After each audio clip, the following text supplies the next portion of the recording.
दोस्तों, ठंड के कारण मुझे जल्द ही नींद आ गई थी। मेरी एक आदत थी, जब भी मैं ठंड में सोता था तो अपना पूरा शरीर ढककर सोता था। कुछ देर बाद मुझे महसूस हुआ कि कोई मेरे पास सांस ले रहा है। उसकी सांस की आवाज सुनाई दे रही थी। जब मैंने देखा तो चाची मेरे पास ही सो रही थी। उन्हें लगा कि मैं चाचा हूँ और वो मुझे चाचा कह रही थी, क्योंकि एक तो मैं उसके कमरे में सो रहा था और दूसरी बात, मैंने पूरा कंबल ओढ़ रखा था। चाची कहने लगी, तुम बड़े दिन के बाद आए हो। क्या तुम्हें पता है मैं तुम्हें कितना याद करती हूँ? कई रातों तक मुझे नींद नहीं आती, और यदि आप आते हैं तो तुम्हारा ध्यान मेरी ओर नहीं है। और उसके हाथ मेरे उस चीज तक पहुंच गए थे। मैं सब कुछ जानता था, फिर भी मैं सोने का नाटक कर रहा था, क्योंकि आज मुझे बहुत अच्छा महसूस हो रहा था और उस हाथ का स्पर्श मुझे स्वर्ग में ले जा रहा था।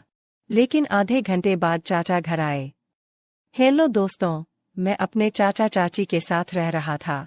सबसे पहले मेरे चाचा की शादी हुई थी, लेकिन उनकी पहली पत्नी के निधन के बाद उन्होंने दूसरी शादी कर ली। चाची का बेटा हॉस्टल में रहता था। चाचा की दूसरी पत्नी बहुत अच्छी और सुंदर थी, लेकिन मेरे मन में उसके बारे में कोई गलत विचार नहीं थे। और मेरे चाचा के साथ रहने का कारण यह था कि मेरे चाचा का एक बार एक्सीडेंट हो गया था, इसलिए उन्हें अस्पताल ले जाने या कई अन्य काम करने के लिए किसी की जरूरत थी। चूंकि मेरी चाची अकेली थी, इसलिए मेरे चाचा ने मेरी मदद करने के लिए मुझे घर बुलाया था। उनके साथ रहते हुए चाचा जी कुछ ही दिनों में पूर्णतः स्वस्थ हो गए और वह वापस काम पर चले गए। अब मेरा सारा काम बंद हो गया था, इसलिए मुझे अब जाना पड़ा। मौसी से कहा, मैं एक सप्ताह बाद आऊंगा। तब मैं अपने घर चला गया और अगला परीक्षा फॉर्म भर दिया। उसके बाद मैं वापस अपने चाचा के पास आ गया। मेरे चाचा को काम पर गए हुए 2 दिन हो गए थे। मैं इस साल की परीक्षा में फेल हो गया।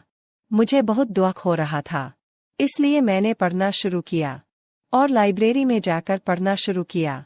एक बार ऐसा हुआ, मेरी लाइब्रेरी की लाइट चली गई, तो मुझे बहुत गर्म हो रहा था, इसलिए मैं घर आया। जब मैं घर आया तो देखा कि मौसी का दरवाजा बंद है। अंकल बाहर काम पर थे, तो मुझे थोड़ा शक हुआ। चाची के कमरे से एक अलग सी आवाज आ रही थी।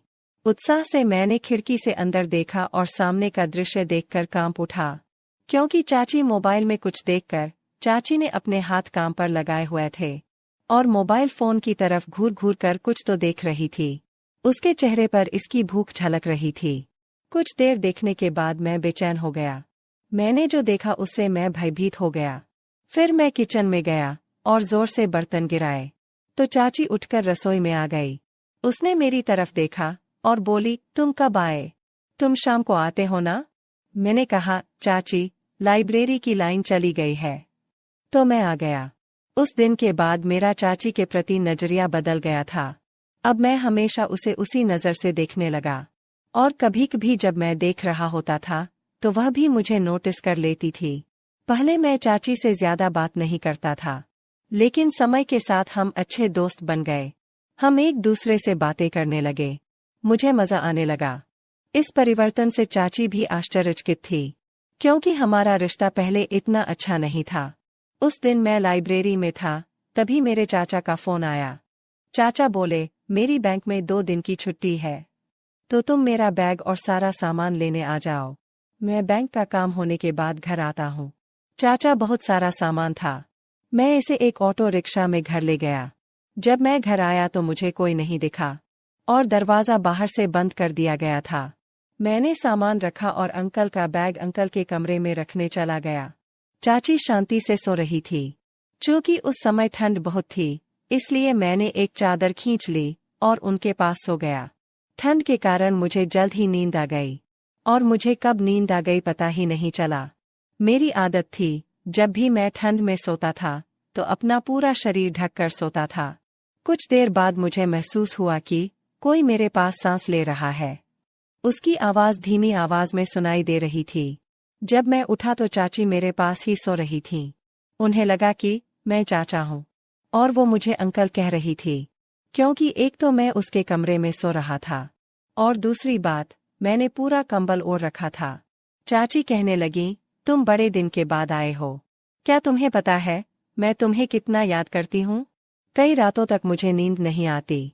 और यदि आप हैं तो तुम्हारा ध्यान मेरी ओर नहीं है। और उसके हाथ मेरे उस चीज तक पहुंच गए थे। मैं सब कुछ जानता था।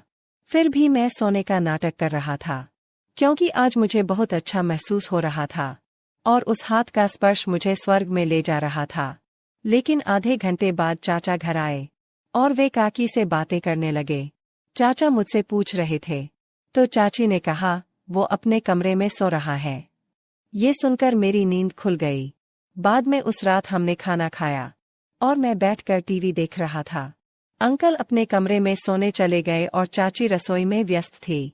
कुछ देर बाद चाची का काम हो गया और वो मेरे पास आकर बैठ गई। वह कुछ देर चुप रही। उसके बाद चाची बोली, तुम्हारी तबीयत तो ठीक है ना? मैंने कहा, मैं ठीक हूँ। लेकिन आप ये क्यों पूछ रहे हैं? तो वो बोली, इसलिए पूछा क्योंकि आज तुम मेरे कमरे में सो रहे थे। काकी अब जानना चाहती थी कि मैं उस रात सोया था या नहीं। मैंने चाची से कहा, मुझे चाचा जी ने सामान लाने के लिए कहा था, तो मैं वह सामान ले आया और अंकल का बैग कमरे में छोड़कर सो गया। और मुझे कब नींद आ गई पता ही नहीं चला। तो चाची ने कहा, जब मैं आई तो तुम गहरी नींद में थे। मैंने उसकी तरफ देखा और कहा, पहले मैं सो रहा था, लेकिन तुम्हारे आने के बाद मेरी नींद खुली थी। जब मैं बोल रहा था तो उसने घबराहट से मेरी ओर देखा। उसने कहा, मैं तो आई थी पर तुम नहीं उठे, इसलिए मैं तुरंत चली गई। तो मैंने चाची से कहा, मुझे आपकी कही हुई और की हुई हर बात याद है। अब वो मेरी तरफ देखने लगी। उसे समझ नहीं आ रहा था कि क्या कहे। मैंने कहा, मैं तो पहले गहरी नींद में सो रहा था। जब तुम आए तो मैं थोड़ा जाग गया, लेकिन तुमने मेरे कंधे को छुआ। तभी मेरे शरीर पर एक अजीब सी अनुभूति हुई। जागरूकता इतनी तीव्र थी कि मुझे ऐसा लगा मानो मैं सपने से जाग गया हूँ। वह मुझसे कहने लगी कि तुम सोए हुए नहीं थे तो तुमने मुझे बताया क्यों नहीं? मैंने कहा, तुम्हारा वह स्पर्श मुझे तब तक मिलता रहा जब तक मैं पूरी तरह जाग नहीं गया। मैं इसलिए लेटा हुआ था कि बाद में तुम्हें बुरा ना लगे। और उस दिन तुम कमरे में मोबाइल फोन देखकर क्या कर रही थी? मैंने वो भी देखा है। अब वह कांपने लगी। उसकी आंखों में पानी आ रहा था। उसने धीमी आवाज में मुझसे कहा, तुम्हें तो सब मालूम है। तुम्हारे अंकल 5 से 6 दिन तक घर नहीं आ रहे हैं। तब तक मैं कुछ नहीं कर सकती। आज जो हुआ वो बहुत बुरा हुआ। मैंने उसकी तरफ देखा और बोला, काश मैं तुम्हारी मदद कर पाता। तो उसने मेरी तरफ अजीब नजर से देखा और बोली कि अब तुम्हें सब पता चल गया है, तो तुम्हें ही मेरे लिए कुछ करना होगा। मैंने उत्सुकता से उसके पास आकर पूछा, वह समय कब आएगा? उसने मुझे एक मुस्कान दी और कहा, अभी नहीं, बाद में। उसकी आवाज में एक अज्ञात जिज्ञासा थी। अगर आप जानना चाहते हैं कि आगे क्या हुआ तो हमारे चैनल को सब्सक्राइब करना ना भूलें। धन्यवाद दोस्तों।